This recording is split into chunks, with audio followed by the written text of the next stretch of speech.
Students, সমুচ্চারিত ভিন্নাত্মক শব্দের চতুর্থ পর্বের আলোচনায় আমি কেবি স্যার তোমাদেরকে স্বাগত জানাচ্ছি। চলো দেখে নেওয়া যাক তোমাদের যে সমস্ত তোমরা পঞ্চায়েত লেভেলের পরীক্ষা দেওয়ার জন্য বন্ধুরা তোমরা প্রিপারেশন নিচ্ছ, তোমাদের জন্য আজকের ভিডিওটি অত্যন্ত গুরুত্বপূর্ণ। এর আগের ভিডিওগুলি দেখার জন্য অবশ্যই আমার চ্যানেলের প্লেলিস্টটি ফলো করো। সংসদ এই শব্দটির অর্থ ভারতের কেন্দ্রীয় আইনসভা, আর সাংসদ মানে হচ্ছে সংসদের সভ্য বা সদস্য। নেক্সট, সাপ দন্ত সহায়কার প, সাপ মানে হচ্ছে সর্প, আর তালবের সহায়কার প, সাপ মানে অভিশাপ।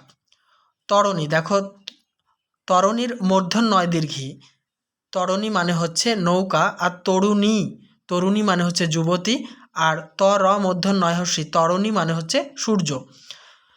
মুখ মানে বদন, আর ময় দীর্ঘ ক, মুখ মানে বোবা, মানে যে কথা বলতে পারে না। আপন, আপ দন্ত ন, আপন মানে নিজ, আপ মূর্ধন্য, আপন মানে দোকান। চয়হস্যি র, চির মানে দীর্ঘকাল বা নিত্য, আর চয় দীর্ঘি র, চির মানে ছিন্ন বস্ত্র বা ছেঁড়া কাপড়। আ দন্ত সহায়কার র, আষাঢ় মানে প্রবল বৃষ্টি, আর আ পেটকানবন্ধন সহায়কার ডয়শূন্য র, আষাঢ় মানে হচ্ছে মাস বিশেষ, আষাঢ় মাস আর কি।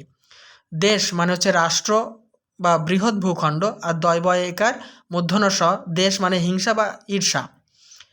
নদীর্ঘি র, নীর মানে জল, আর দন্ত নদীর্ঘি ডয়শূন্য র, নীর মানে পাখির বাসা। প ক্ষয় ক্ষয়, পক্ষ মানে পাখা বা পাখির ডানা, আবার মাসার্ধও বলা যায়।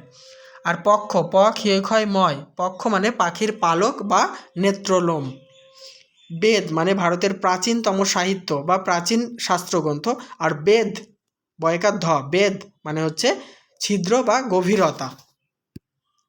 নেক্সট, সজ্জা দন্ত স বর্গের জয় জয়াকার, সজ্জা মানে পোশাক বা সাজ, আর তালবে স অন্ত জয় জফালা আকার, সজ্জা মানে বিছানা।